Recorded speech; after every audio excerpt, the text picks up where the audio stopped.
Just for your information, this guy's laughing over here. I think they make fun of me. You told me you wanted me to tell you if I was upset.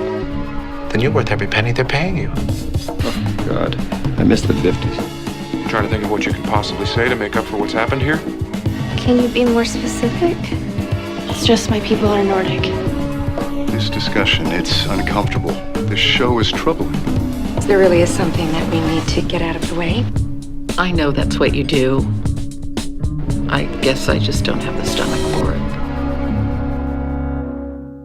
Welcome to Mad Men, the weekly show where we discuss a show that used to come out weekly. Each week, we take a close look at an episode of the AMC series Mad Men, which ran from 2007 to 2015, gearing our conversation around the conversation the show is having about gender, the patriarchy, and what each of us makes. We're going to each say our salaries one by one. No, I'm just joking. First, we of course have back from his horse riding lessons. And Mike, why is your face so red? Michael Overholtz, hey. John, we all know the reason why you don't want to share salaries. Oh, man. And here is Will Ashton handing me my paycheck. Thanks, Will. It looks like this was opened already. You're wrong. Look at you two all dolled up. That's right. We're talking about The Benefactor, which is season 2, episode 3 of the show. Will is back. We missed you last week for Flight 1, but you did catch up on the episode. I did, yeah, and I was bummed I didn't get a chance to talk about it because I thought it was a very good episode of the show. So you liked the episode? Was there like one or two things you wanted to bring up that stood out? So, we can't linger, I guess. I know you, John, I haven't listened to the episode, obviously, but I know in the past you talked a lot about how the show dissects the character's ability or inability to have a work-home life differentiates, like kind of dividing the two. And work-life balance. Yeah, and I love how this episode kind of organically kind of weaves that into these different characters. They're, starting with that party, obviously, but also expanding beyond that to where Pete has to make the choice to kind of figure out how he can, mourn this tragedy, and also try to reckon with it, but also ultimately using it to his own personal gain in a sort of odd moment. So yeah, I thought it was a really fascinating episode. I wish I was around to discuss it.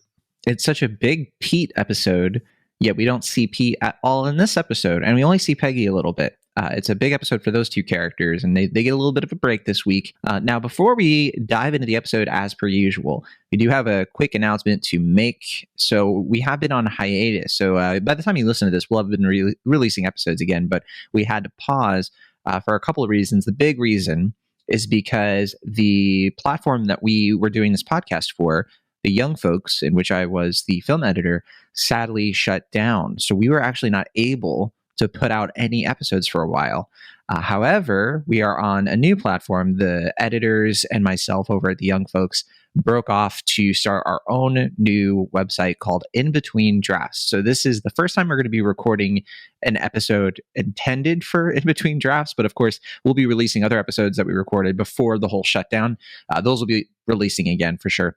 So we weren't that many episodes ahead, so it shouldn't be that much of a lag. But yeah, big change. But, we're still Mad Men. We're still doing our thing. It'll be fun. Our Twitter has changed to Elon Musk parody. Wasn't it already? At least the tweets were representative of that. So yeah, our Mad Men pod, I think that's our Twitter username still. But all right, let's talk about The Benefactor. So there's a lot to be said about season 2. A lot of people find certain elements of this season a bit controversial, and this episode is kind of where two of the most controversial characters get their introduction, Jimmy Barrett and Bobbie Barrett. So I wanted to kick off the bat here because, Will, I know every week you usually say something along the lines of like, I technically saw this episode, even though you gave us the impression that you had never seen an episode of Mad Men in your life. But is this your introduction to these characters, or did you kind of were you more familiar with them? No, as of, it would have been the previous episode, but I obviously wasn't there to discuss it. But as of episode 2 of season 2, I am on uncharted territories as far as my watching of Mad Men goes. But if I recall, you have said that you caught glimpses of season 2. Well, so So what happened was it would have been more fitting to talk about this last week, unfortunately, because ironically it was at a party. in college. I forget why, but they had the second season of Mad Men on in the background. So, I caught kind of flickering glimpses of the second season, and I won't obviously reveal some of the things I've seen because they're still to come. But I have, kind of a loose idea of what's going to be happening. Actually, I think one scene in this episode I might have seen in advance, but other than that, Which scene was that? Yeah, because we don't really go chronological anymore. It was the scene where Dawn and what's her name? The Bobbie Barrett. Is that the representative for the comedian? Bobbie Barrett. His wife? Yeah, his wife / sister, or whatever she needs to be. Yeah, Bobbie Barrett. Okay, I was just making sure. Yeah, the scene where they were in the car, and that's a beautiful scene. Like the way it's photographed, the way Adultery. The adultery, of course. You love to see. It's beautiful. Yeah. I found it so charming. No, but I think that's a very. I mean, I love how much. I feel like this season in particular has really been diving into the cinematic quality that Mad Men can have. I mean, I know. From fleeting glimpses of the show that it gets more cinematic as it goes along. And I mean, even in this episode, Don's at the movies. He goes to see a picture show. Yeah, I was going to say, speaking of cinematic, so we haven't talked too much yet about how Mad Men has I would say, beautiful in this context, relationship with the French New Wave, and I think this is our first instance of it. But we'll get to that real quick, though.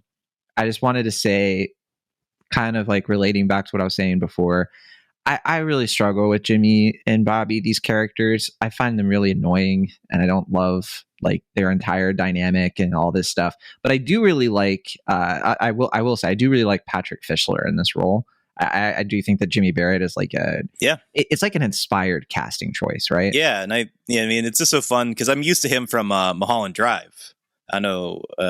I think, Mike, you're not big Mulholland Drive and David Lynch fan. Is that right? Or is that someone else I was talking to? Yeah, we're both fans. Okay.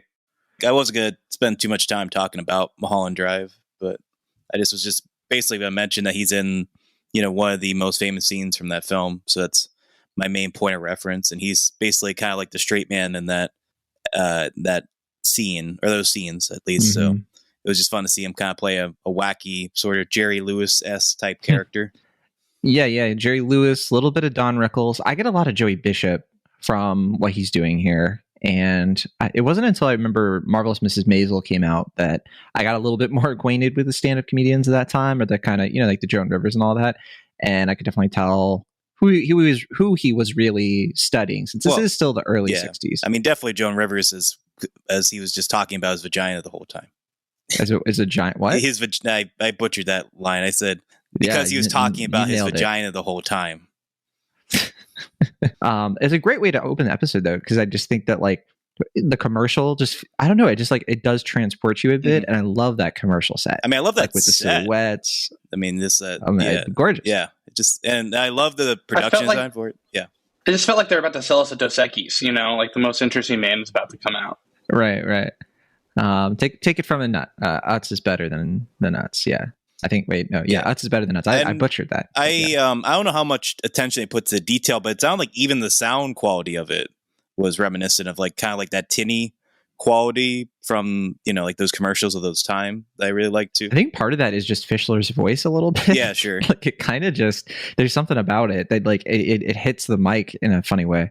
I think it works quite well. He does the whole Hindenburg thing, and oh man, I mean, it's just the insult comics of those days. I think we have gotten a little bit of play with that in Mad Men so far. There was that episode last season where I think it was New Amsterdam, where they're listening to the comedian in Pete's office. Yeah.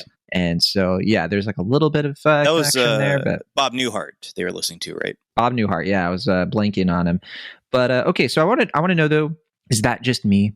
Is my hang up with like the Jimmy Bobbie thing? I just find the characters I find their stories very unsettling, specifically Bobbie. And I know we got to talk about like a lot of it has to do with the dynamic between her and Dawn. I do find it really interesting, but I just find these characters just not as interesting. And I just get annoyed because I wish other characters of the show were getting more time. Like it makes me sad that we barely get any, that we don't get any Pete in this, and we don't really get much Peggy. Instead, we get these two, and I don't know, I don't like them as much. But what do you think, Mike? What's your stance on the Barretts? Yeah, I'm with you. I really don't like Jimmy. I think he's just a Twitter shit poster, and maybe that's bringing some modern day context into it. That's really annoying. But specifically, Bobby, I feel like is so underdeveloped, and we just get this rush job to her being a Dawn, lover. Like going back to the first season, I feel like all of these great loves either are introduced to us and felt like they had depth, or it takes a couple episodes and they interact a couple times, but I feel like it was just straight to, oh, it's Hailing and we're fucking, because I didn't think they had any chemistry on that set conversation, just besides the classic Dawn, I'm being good at my job and manipulating you right now. And I just I don't like them together. It's super annoying. Yeah, and I think that is obviously the point, right? Like, I do think that Weiner's trying to make it an unlikable pairing, because, like, I think the whole foundation of it is Dawn up until this point has been not able to, like, turn Betty on, for the lack of, and which kind of comes through with, like, her kind of, like, lack of flirtation with Arthur, but how she gets excited, right? Because she's, like, maybe getting aroused because, her husband isn't doing it. And yet, up until this point, Dawn and Betty have, they just haven't had that, like, spark.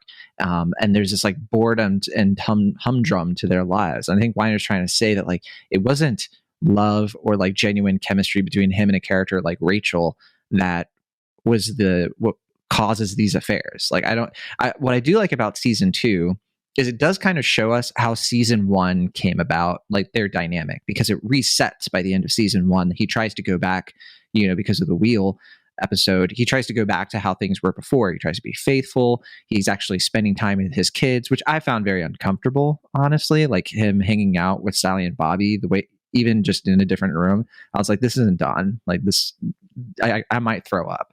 But seriously though, I there's something about, like, how boring his life is, so that, like, even somebody that he doesn't even like Bobby coming into his life is enough to, like, push him to being excited again. Does that make any sense? Yeah, I see what you're saying. It's definitely, and I think it is a smart way to, like, open up Dawn back to having affairs. It's just like, well, this isn't what I am asking for, but it's here, and I'll take it. And that's where Dawn is. True love does not motivate his affairs. I think that's the point. And it's a good message. It's just, like, the way it comes about. I don't know. Will, you've been a supporter of Dawn's affairs for a long time. Like, you call them beautiful. Oh, geez, Louise. What I was trying to say was I thought the presentation of that scene was beautiful. I'm not advocating for adultery. You slanderous man. You slandered yourself. Yeah. But no, I mean, I guess I'm a little bit more. I'm putting myself in a hole here. I thought it was a little bit better than you two are giving it credit, though I wasn't really looking at it as these were recurring. Oh, you like Don cheating on his wife? Okay. Jeez Louise. I didn't look at this as, like, so you're implying, I guess, that Bobby and Jimmy are going to be recurring characters, like they're going to keep coming in throughout the season. I don't know. Okay. I mean, anything is possible. We'll see. Sure. I didn't really see them as, like, characters we were supposed to be that invested in. I took it more as, like, for this episode, I really appreciated the parallels between Dawn and his affair, and then, like you were saying, with Arthur and Betty, and then it's, like, kind of, will they, won't they sort of thing that happens throughout the episode. That parallel, I thought it was really compelling. But I think that speaks exactly to what I'm saying of them being underdeveloped. That someone who hasn't seen the show, doesn't even know that these guys are going to be bigger than one episode. Maybe. I mean, Mike, we have to at least pretend to be coy. You literally already okay. I know. Real quick, I gotta get into. I forgot to say, some of the credits here. So we have Leslie Linka Glatter directing. I think this is her first time directing, but it won't be her last for season 2. She does episode 8 later on. But also Matthew Weiner and Rick Cleveland are co-writers here. And I think this is Rick Cleveland's first writing credit. I don't remember him doing another episode. But so I think Cleveland and Glatter both worked on The West Wing. And then also the actress who plays Bobbie Barrett, Melinda McGraw, I think is her name. I think she was part of the West Wing, but also Desperate Housewives. I didn't know about Desperate Housewives until I saw that in Mad Men Carousel. You are mistaken, John. Leslie Linklater directed 5G from season 1. Oh, thank you. Okay, yeah, I must have just totally forgotten that she was part of season 1. 5G, great episode. But okay, those are who made the episode. It's kind of an interesting mix of people. Now, I think the main story here, we've already talked about, like, you know, Dawn and Jimmy and Bobbie and all that stuff. Obviously, we still have more to get into, I think, but I do want to cover Harry Crane. And I've mentioned multiple times that, you know, Harry Crane is just, I think, a terrible person. But I think we're still kind of in this like weird zone of the character where I think that he's written to be like somewhat endearing, like a bit of an underdog character, if that's fair to say. So the main plot that he gets in this one is that he finds out that he's being paid much less than Ken Cosgrove because he accidentally gets Ken's check, and then he opens it and then he like tries to find an envelope to try to. I just have this moment every time I see this scene where I'm like, of course you're being paid less. You're a moron. Like, he literally has to go to Sal and is like, can you change this envelope and make it look like no one opened it? And Sal's like, just throw it away. Like, it's just so funny to me how dumb Harry is. But also there's the part where he's talking to his wife about this. Like, why would you do that? And then you can kind of tell that he's been lying to his wife about how important he is to the agency, because she's kind of like, but Harry, like, you should be making way more than that mannequin. And like, we know that Harry's not that like important, but clearly like he's telling his wife a different story. And this made me think of something, because I was going to ask you why you think that Ken gets paid as much as he does. Because I was thinking, wait a second, last season, we find out that Pete makes $3,900 a year, right? Because when he has that conversation with Trudy, also in New Amsterdam, this episode has a lot of connections to New Amsterdam, even though Pete's not in it. He's talking to Trudy about like when they're trying to get that apartment, and he tells her like, "Oh, I make $3,900 a year." But I did the math. Okay, if Pete Cosgrove, Pete Campbell is making $3,900 a year, that means he's only making $75 a week. So he has to be lying to Trudy. Either it's like a goof, like a mistake on the part of the writers, which I do not think. I think that they actually like keep track of this stuff, and probably like they're always paying attention to what, you know, money in this show, because they kind of have to have that extra care put into it. So if Pete's not making $75 a week, he's got to be telling Trudy that, so that he has like apparently way more money than he's letting on. Am I wrong here? Am I missing something? I feel like this is a super small detail that could get overlooked, like in the writer's room, or maybe they just like accidentally did their math wrong and did like 375 times 12 instead of doing times 4 times 12. There's no way that Ken is making more money than Pete Campbell. Pete Campbell has his own office. He is like the go-to guy for accounts. You know, he's a Dykeman. He's a guy. Yeah, I mean, he's a guy who like woke up on third base and like thought he hit a triple, but he's still really important to the company. He also, he brings in like new business a lot. Yeah, that I feel like it has to just be a mistake. Different writers, you know, they wrote that in season 1, not knowing this is going to be a plot line in season 2 because they didn't know they were getting in season 2. But you don't think it could be that like Pete's a liar, that he tells Trudy how much she makes, but not really? I kind of like that theory, even though I get it, but I want to believe. I'm kind of between the two of you, because I do think there's a part of me that agrees with Mike in the sense that probably by season 1, the writers, I don't think they really were going to know what the show is going to be or what it was going to become, and like that people would be they paying. Didn't know Ken's paycheck. Yeah. Well, just what I mean is that I don't think they'd be aware of like the Reddit effect of like people paying attention this intently to like different plot points and characters in the way that like people watch and consume shows now. Like, I think that may have not been on their mind during that first season, but I do think it seems too notable a detail to be incidental at the same time. I don't know. I'm kind of torn between the two of you in that respect. I think we got to put it to the listeners. What do you believe? What do you want to believe? Because I have a dream, but obviously, I mean, Mike wants to kill it. You know, he wants to destroy it, but that's okay. That's fine. The part of this I got hung up on is how quickly Harry Crane was able to identify specifically what kind of envelope that was. if you put a gun to my head and told me name 3 different types of envelopes, I would say manila and letter. With a window pane, it's like, okay. And a green stripe. It was a different time. And then the whole thing with Harry in this episode, he kind of he shows a bit of initiative. He does the thing with that show, The Defenders, because he has the phone call with the CBS guy. Oh yeah, and, Nat Faxon. Yeah, Oscar winner. I think he's also kind of like Patrick Fischler. He just has like a voice and a look that really works for the 60s, Yeah, 50s as well. I don't know. Are you familiar with Nat Faxon, Mike? I'm familiar with the actor who we're talking about. I have no idea what you're talking about, though. He won an Oscar because he co-wrote The Descendants with Jim Rash, who's plays the Community. 2 years after this episode came out. And then he also this episode came out August 2008. Co-directed with Jim Rash The Way Back with Sam Rockwell. I don't know if you've seen that film. Oh, I love The Way Back. So that's who he is. Yeah, was that like the first time Steve Carell was a dick? Yeah, that's like one of my feel-good movies. Mm-hmm. But so Harry has this whole kind of like idea, like, I'm going to get everybody into the room. He does it very quickly, I was going to say, because I think it's like a Friday when all this stuff is going down. And then by Monday, he has the entire Sterling Cooper office like together. And he has the guy from Belgian Lee Lipsticks, who we know doesn't live in New York City. How did Harry like arrange all of this that fast? Because we know that like the weekend happens. And then Monday is when they have dinner. I don't know. I thought it was a little strange. But again, I think Will is just going to accuse me of, being too much of a Redditor over here. Getting raked over the coals this episode. Jeez. Well, it makes it the episode's going to air soon, right? And so you do have to get moving quickly, right?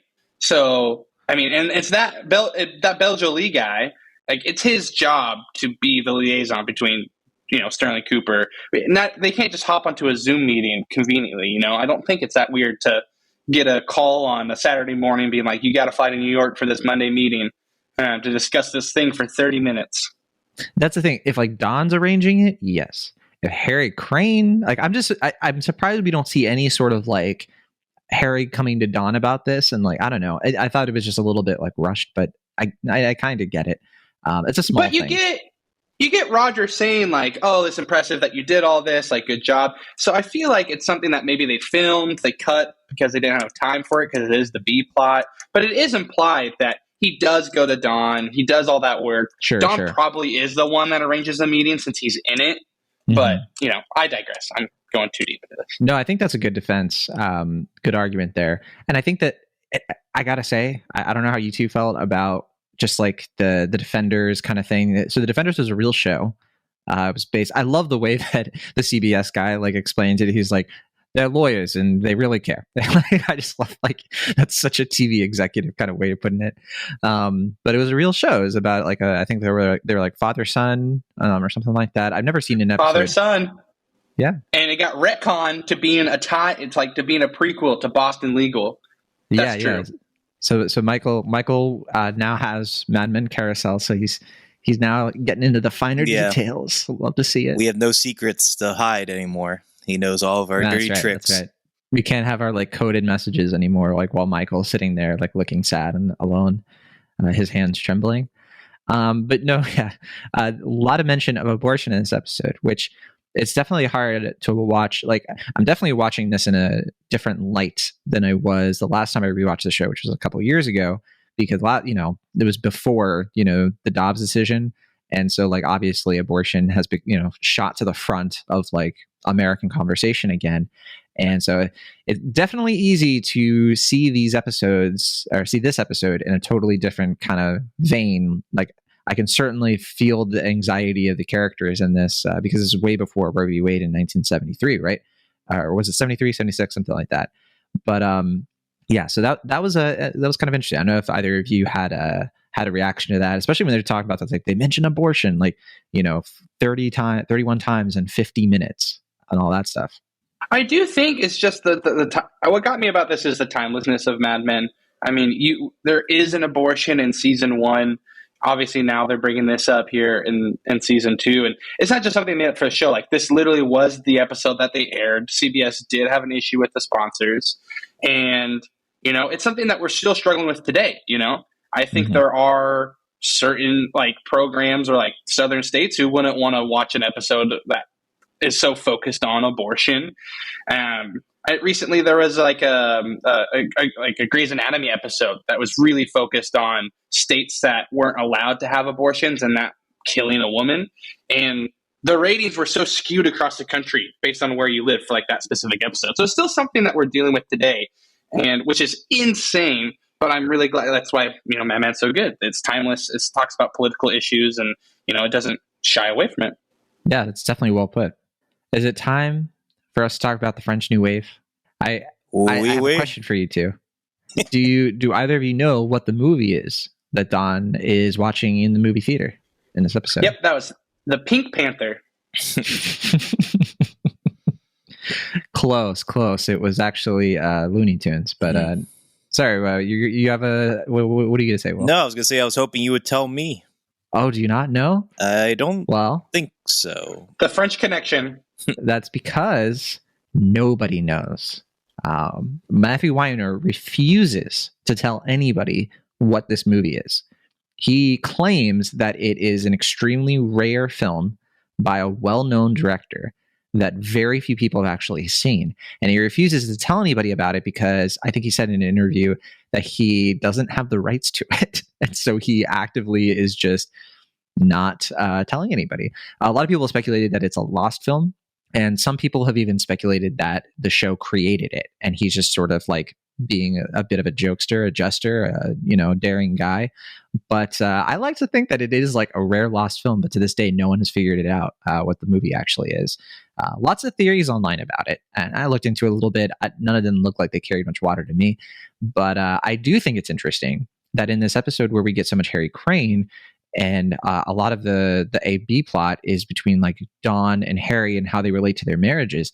There was a lot of that in The Wheel. I never really picked up on that before because again, when you do it week to week, it's so much easier to pick up on this stuff. But there is that whole conversation that Harry has with Dawn in The Wheel about like the glass paintings and the hands and everything, and we see that again here, like through that movie. We see the hand going up and then like Dawn having that like kind of realization. And this is like one of those rare episodes, honestly, where Dawn and Harry interact and Dawn and Harry kind of work together.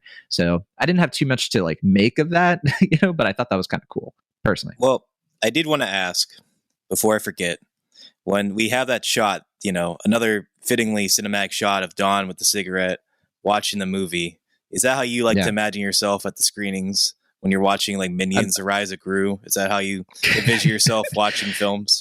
You say imagine, Will. It's just, you could take a picture and just sort of see me kind of, not just Minions: The Rise of Gru, right? Also Puss in Boots 2 coming up. Yeah, it's like, sir, can you put that cigarette out there? Children here. You just stoically not saying anything, just keep watching the screen. And I'm just like, excuse me, it's just a candy cigarette that I lit on fire. So you can kind of, yeah. I did smoke a couple cigars this past weekend, so I'm definitely in that mood. I didn't watch a movie while I was doing it, but congrats on your first cigar, you too, John. It's delicious. French New Wave, lots to come with that.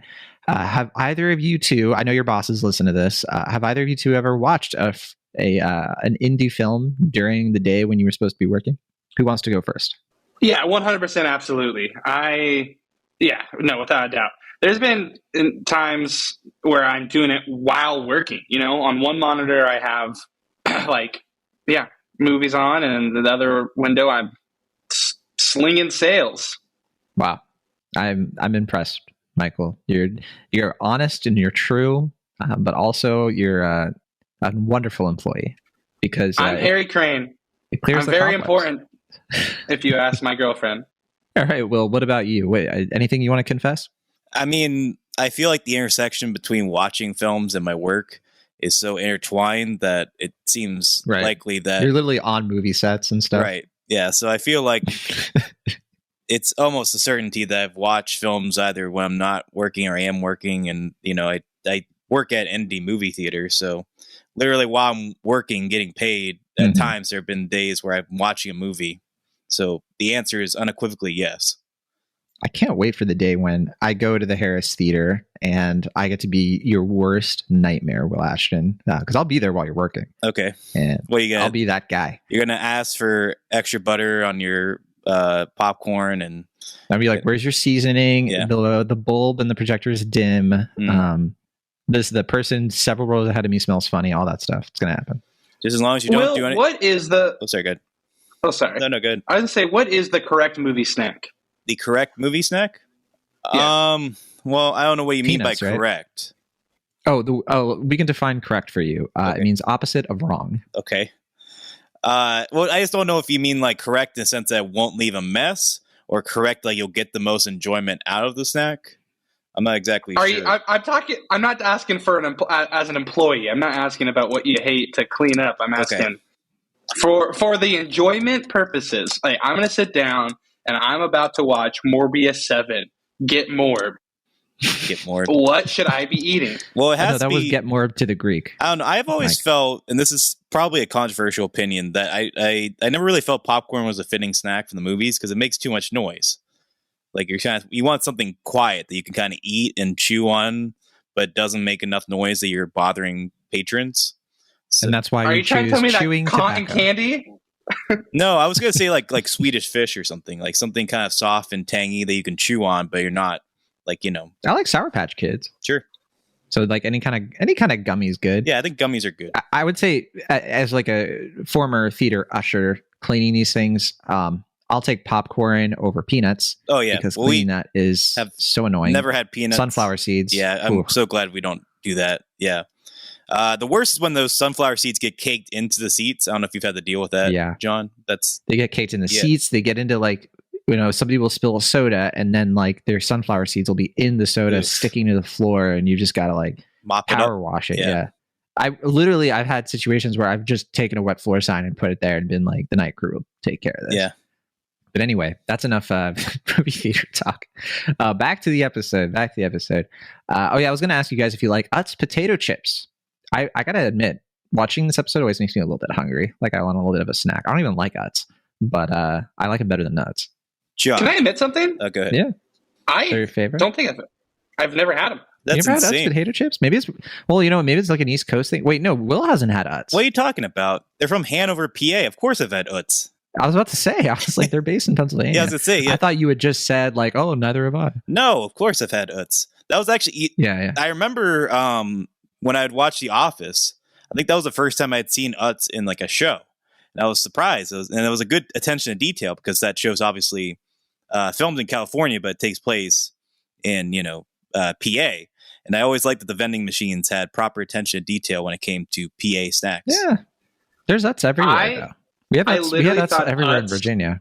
I thought Utz was literally like one of those fake like TV show brands that they could put on because it wasn't real and not copyrighted. And it was like, I mean, that's offensive, Mike. I was impressed they had Utz in this episode as far as like, not worrying about like the brand would be like, hurt in any way. But I like that there's like Utz will prevail. No matter what you guys do, Utz, the brand is strong. It's a family brand. We're going to last whatever insults are hurtled our way.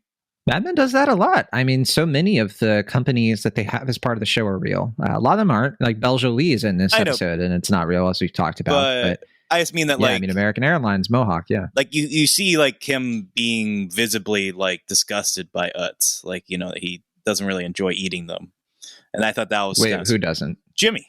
Well, it's not that he's doing a commercial. Like he doesn't want to keep eating them because but the idea, he doesn't want to be disgusted by it. I guess what I'm trying to say is that when you have like a real product like that, I feel like it's always kind of impressive when you allow someone to be visibly like grossed out or annoyed by a product as opposed to being like, this is an amazing product. I can't believe I haven't used anything else or whatever, They probably get away with it because toward the end, he's just like, I would eat your Utz over anything else in this place.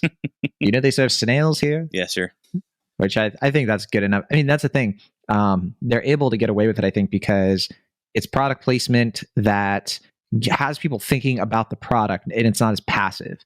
And I think they see way more value in that, even if there are rough edges around it, because then it's not going to feel like product placement. So I think the show does a good job striking that balance. But anyway, Utz, good stuff. I was also going to mention A Place in the Sun gets mentioned again in this episode because we saw that in last season. I think it was Carol brings up A Place in the Sun. Somebody brings it up in that episode where they bring up a bunch of movies. I think like Joan or whoever. But this time it is kind of a little bit clearer, the place in the sun connection with Arthur. I forget the actor's name, but what do you all make of Arthur, the guy who, you know, he's terrible at riding a horse. He hits on Betty relentlessly. I kind of see him as like a clear sort of like shadow doppelganger of Don Draper, because he seems to have like clearly Tara is like a younger version of Betty. She comes from a family of wealth. He's kind of that wasp who comes from less wealth, I guess. And he's sort of like, he feels uneasy in like his relationship with her, even though like he's probably, you know, by all appearances, you'd think he wouldn't, but he's like chasing after other women. And I think that's clearly paralleling Don, you know, having affairs probably when he and Betty were still like, you know, kind of like young stars. But what do you guys make of that? We'll start with you, Mike, because, you know, you're not the biggest fan of adultery compared to the rest of this panel. Yeah, definitely. I'm not a fan of adultery like some other people. And Arthur is a predator. Not a predator like Betty is, trying to like fuck other little boys next door, but a predator in the sense of my take on Arthur is that he is less wealthy. He has no power. He's about to be a stay-at-home husband, and he sees this profoundly sad, beautiful girl every week whenever they're riding horses, and he thinks like, I can be the powerful one here. I can seduce her, and I will finally have something. Like, this will be mine. I'll have power. I'm a man. Spot on. Yeah. And I think that's what Don does too. Because that's what Don does with Bobbie at the end of the episode. He like uses power to get her to do what he wants. And there's not even like we should talk about that, what Don fucking does to Bobbie, because it's a little fucking assault? Borderline. Yeah. Well, yeah, because I think that like it's a different version of assault, because like, you know, what Arthur is doing is like harassment on the verge of abuse, not really assault, because he, you know, he doesn't like force himself on Betty, but he's clearly like forcing himself on her emotionally when she's clearly like rebuffing him constantly, right? And I think that she's super uncomfortable afterwards. She's like super shaky. Uncomfortable during. Like, how does anybody have a conversation with that woman and just be like, there's something going on here? Like, no, there isn't. Like, she's just like placid, just like he even says like, you're profoundly sad. What were you saying, Will? Well, no, I just was going to point out her hand, the cigarette shaking, as you know, after that situation, but the moment had passed. Well, no, I mean, I've alluded to that already, and I think that it is something that's kind of interesting, because last season says that she does that when she is sad, and she can't like process things, and like when she's in that whole thing with Arthur, she's just kind of like stone faced. She's just kind of like, But I think that like, is there some kind of indication that she's excited by this, and she's just sort of like, the fact that she was forcing herself not to act on an affair that she might want to do herself, because I think that she is I think this independence she has, like there might be a little bit of like, I'd like to just kind of have a dalliance with this guy because, you know, my husband isn't making it happen in the bedroom, so it were. I mean, well, based on her previous, like almost adulterous sort of interactions with that appliance guy and then the mechanic on the road, she does seem to strive for some sort of taboo. Like there is something kind of attractive to her about the idea of you know, being caught in kind of a Loveland's like a trice that has some risk to it, but not in that way. Obviously, I think that's just not what she's desiring. Obviously, but yeah, I mean there is that sort of desire to kind of be in a, you know, kind of adulterous relationship of some sort, but this is not going to work out. Yeah, I get the impression that like these affairs are just something that they want because they're bored. And like, I think Weiner's trying to get across that like, this was a big motivating factor behind the affairs of the 60s and 50s, because people were just like, they were sucked into this like totally monotonous, tedious lifestyle that was sold to them through advertising and American cultural dream. And like, the only thing that excites them and gets them out of bed in the morning is like the idea of like the taboo, I guess. Well, I was just going to say, I mean, what I find fascinating about the Bobbie Dawn affair is that it's very kind of strictly business in a weird, like it's almost very transactional in a way that his previous affairs that we saw in season 1 maybe weren't almost entirely emotional, with the exception of like, you know, 1 or 2, but there was something a little bit more like he was desiring something beyond what he was getting at home outside of sex. Like there was something he wanted in those affairs, whereas this one is a lot more kind of, you know, business-like in a way that I find kind of fascinating. And I just wanted to point out that to credit Betty's characterization, I don't think she was as into this encounter as she was with the appliance guy, because I think Betty wants she doesn't want the Nixon lifestyle. She wants the Kennedy lifestyle, and like, you know, the modern, not being a housewife, and this Wasp coming in being all rich. I think she just sees it as maybe what young Betty would have wanted, and just isn't quite as interested. Well, I wonder if she like looks at Arthur and is kind of thinking to herself that this is what Dawn was doing, because she points out clearly a couple times that like there is like a clear sort of like connection between her and Tara. She says multiple times, you know, of like, you know, she's beautiful too. Like I think Betty understands what's going on here, and what makes her sad is that this is what Dawn does behind my back. You know, he's with somebody amazing like me, the way that Arthur is with somebody that she seems like amazing like Tara. Like she even says that like when her friend Sarah Beth Carson is like, oh, you know, she's way too pretty and all this, Betty's like, it's about right. I think that she's sort of implying that like she and Dawn, you know, there's even that whole thing later in the episode, it's like, are you two sold separately?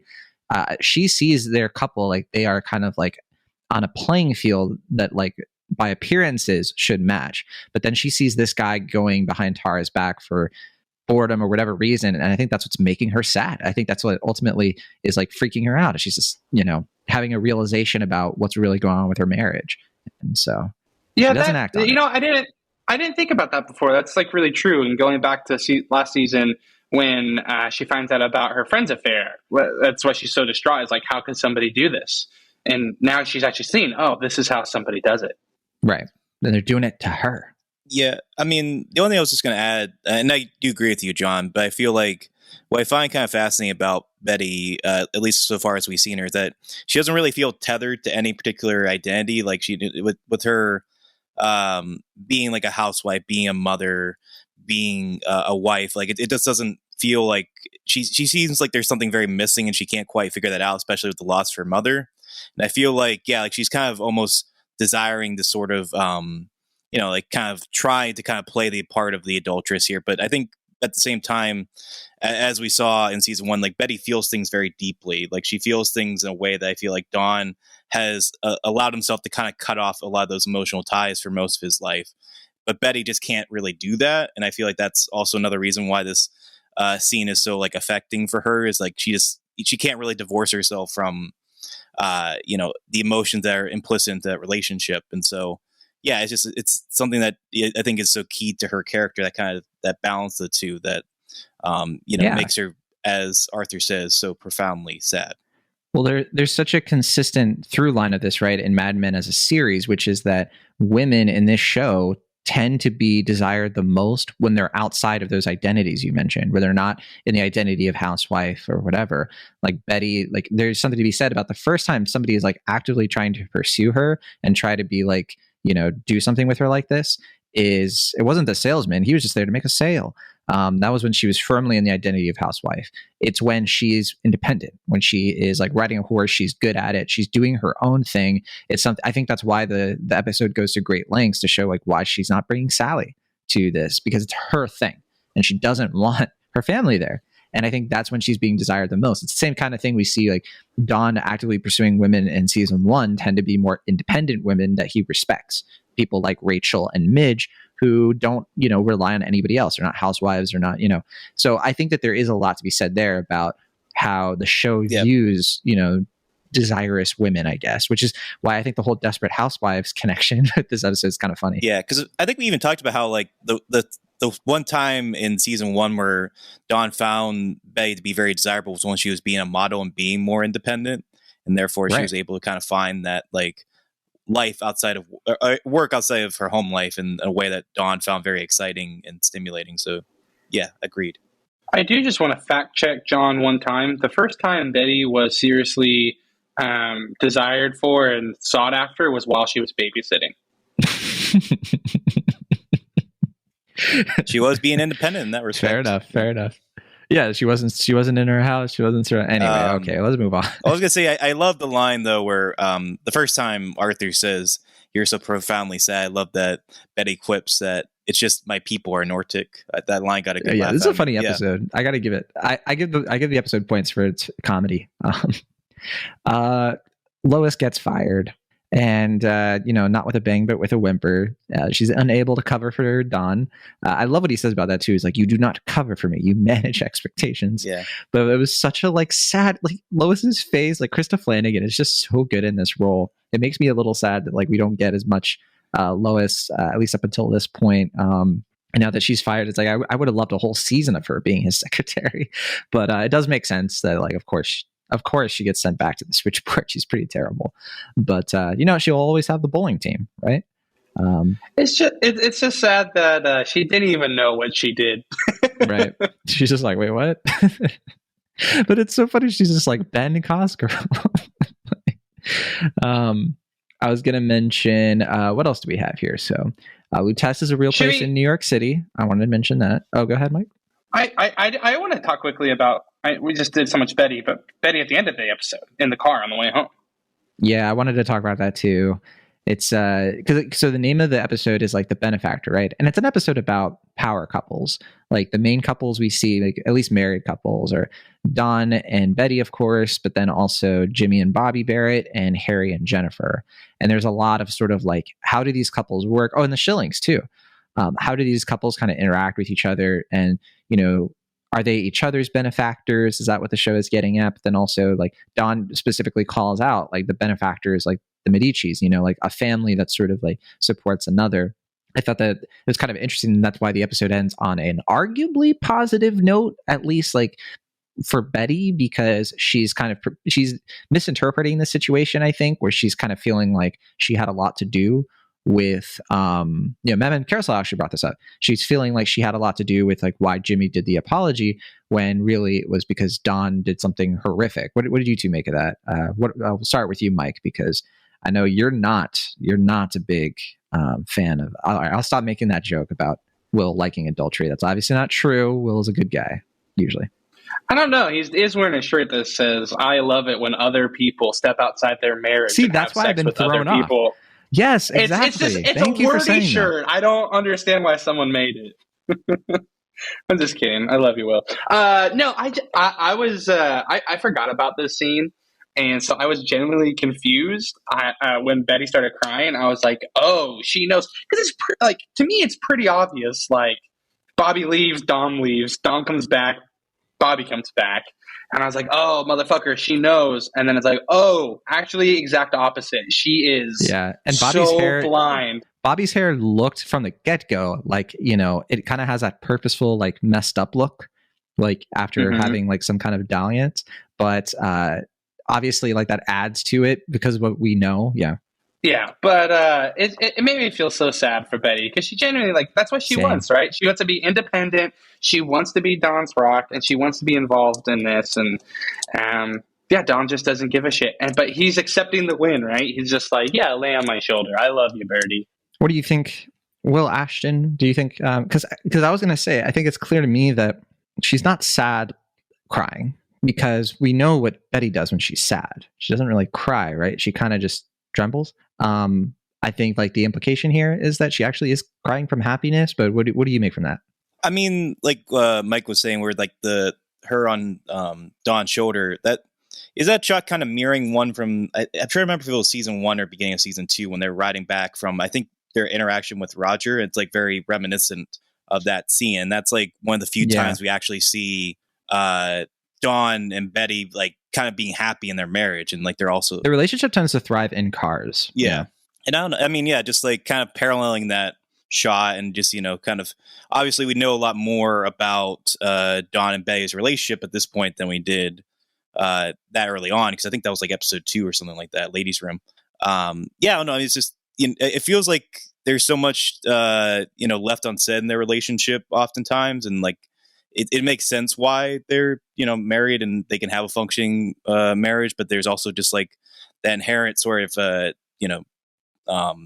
divide between them. They can be very loving, they can be very affectionate, they can be very supportive of one another, but there's just something inherently kind of tragic about their inability to really provide for one another in meaningful ways. I feel like they can only really fulfill these roles in a sort of superficial way as husband and wife. And there have been times, obviously, as we've seen, where they can, like even go into that the carousel with the photos of them together when they were a lot happier, which obviously happened well before we followed them in the show. But yeah, it's just like this relationship that's almost kind of like, I don't want to say doomed to fail, but just like doomed to not be a marriage. Like a real one. Yeah, even the Shillings, it's like at first glance you could look at that couple and be like, oh, they're nice enough. We don't really get to know them that deep. But there's even that just one moment where we find out that, Hunt Schilling has like, brought his wife there without telling her that like Jimmy Barrett's going to be there. And there is that little bit of like subterfuge on his part, like not willing to sort of like be honest with his wife. And, he puts her in a really like awkward situation, and it's really uncool of him, obviously. I'm about to date our conversation very, very badly. You two are going to look back on this and be like, why do we let John host this show? But I do want to mention that Don is the anti-hero. It's him. Hi, he's the problem. It's him. You guys know what that's reference to. I also mentioned Harry lied to his wife too about what the episode was about. He didn't want to bring up that he was petitioning for abortion. Yeah. See, that's why I think like everyone's lying to their wives. So maybe Pete lied to Trudy. I mean, I'm just going back to that. And I can't God damn it, John. Wrap up the episode. Yeah, I'm going to get into trivia, but is there any last thoughts on the episode that we didn't get to? I mean, we got that one scene with Peggy where her Catholic guilt kind of shows her obviously like the abortion thing, like visibly shaking her. So Elizabeth Moss, like really milking her one scene. But there might be a couple things we forgot to bring up. Well, I mean, not that has any like deep significance to the episode, but I thought there were some very funny Roger moments in this episode. Yeah, well, he's doing this like you are now, the television. Yeah, well, also that he's just like I forget what he says exactly to Harry, but it's just like people tell me you're Harry Crane. Like he doesn't even know who Harry is. Yeah, you're Harry Crane, right? Yeah. So I forget exactly, but also but the cigarette thing is him being like, no one makes that here. Yeah, not even close. He's such a cad. Him calling out Don too, just being like, where were you? It's like kind of I was scared for Don, and you would see Don's like the printer like, a little bit. But no, I was gonna say that scene where he because he keeps bumming smokes throughout the episode, and that's Don's right, just like, I don't smoke. We have a whole closet of Lucky Strikes. He's like, I don't smoke. Yeah. I thought that was great. Yeah, we've seen him be like a little bit more agitated in this season because he's not smoking as much for his health and all that, and clearly he's breaking his rules a little bit when he can. Yeah. Any last thoughts? I think we basically covered it. I mean, Harry Crane comes out on top. He gets his raise, little as it is, and his wife seems okay with it because like the real thing is the promotion. Even though he's like the sole person in his department, that's a pretty usual corporate thing, I think. But yeah, I guess we can get into some trivia. I don't have a lot this week, so I kind of touched on this before. But when we have the scene with Sal and Harry, and Sal is just like so good. And, he only gets like 2 moments here. He gets the moment with Harry, but he also gets that quick little like Elliot from Belle Jolie is just like, "How are you doing?" And Sal is just like, "Same as usual." I love his dramatic pencil sharpening. Yes, yeah. That was such a good. Yeah, when he finds out how much Ken makes. Also, that he's like, perfect. "Do you want me to make you a passport as well?" Right, you want a fake passport too? Yeah. You're worth every penny you're making here. Oh man, they're paying you every penny. Yeah. Oh no, we lost Mike. I guess we'll have to just kind of keep going. But okay, so then there was that whole thing where we see Sal like taking the words out of Mohawk Airlines, which it's kind of implying, right, that like I think they're going to be doing the American Airlines pitch with some of their existing Mohawk work, which I love because that's such a thing, like reusing things that don't get made in advertising is very prevalent. I love that little detail. Like the show doesn't really call a lot of attention to it. So I thought that was pretty cool. So there was that piece of trivia. And then, oh yeah, the whole thing where Lois gets fired, I forgot to mention this. So Matthew Weiner said that he based this off of, he once saw someone get fired and they didn't even realize they were getting fired. So that's kind of how he based the scene with Lois. Yeah. No, that was just tough. That was rough. Yeah. Yeah, you're just like, John, why are you smiling and having fun? Like that was sad. You're right. Well, I need to check myself. No, man. And then the hail of that scene that you found so beautiful in its presentation, Melashton, when the hail is hitting the car, they used mothballs to make that effect, which I thought was really cool. I never would have guessed that they were. Yeah. Pretty How they great, splatter then? If it was mothballs? Probably a little bit. It's probably a mixture of like there was something about the mothballs that had some sort of like kind of cracking, or they used some sort of like light CGI like they did in last season with the bushes. That's my guess. Okay. And then also last thing here, I forgot to mention this too, but and that line I think we all liked, where Betty is just like, my people are Nordic. That was January Jones came up with that, and so she's funny. She's got a sense of humor that I personally appreciate. Yeah, I like that line. Mike unfortunately had to dip out rather Irishly because he a little bit of an issue with his dog. We want his dog to be okay. Oh, that's what he was saying. I couldn't make out what that message was. So a goodbye from Mike. We obviously think he's a star, a scholar. Now that he's not here, we can praise him. But yeah, next week we will get into episode 4, which is just 3 Sundays. This is the episode I've been waiting for. Okay. I'm a big fan of that episode. I feel like, and I'm curious. I feel like you say that every episode. Like, this is the one I've been waiting for. I didn't say that about the Benefactor. I didn't say that about Flight 1. I didn't say that I haven't said that in a while. Well, I haven't said that since The Wheel. But that's kind of why I'm excited, because there aren't a lot of great episodes in season 2. But 3 Sundays, I think, is one of them. So. I don't know. I thought Flight 1 was a pretty damn good episode, but I get what you say. For those who think young? Yeah, it was a good one, too. Wait, Flight 1 was good. Yeah. I think so far the episodes have been good. They haven't been my faves, but, yeah. We never got to do our season 1 sort of like ranking of everything because scheduling didn't work out. We still got to do something, like some kind of version of it. Maybe we can do season 2. Yeah, for season 2 we can kind of do a twofer. Yeah, a 2 for 1, buy 1 get 1 free. There you go. Yeah, there's the ad man and you talking. Yeah, but okay, yeah, that will do it for us on this episode of Mad Men. Thank you so much for listening to us talk about advertising TV shows. We'll be back for the next one. And hopefully Mike has good fortune with his dog right now. We will say a silent prayer.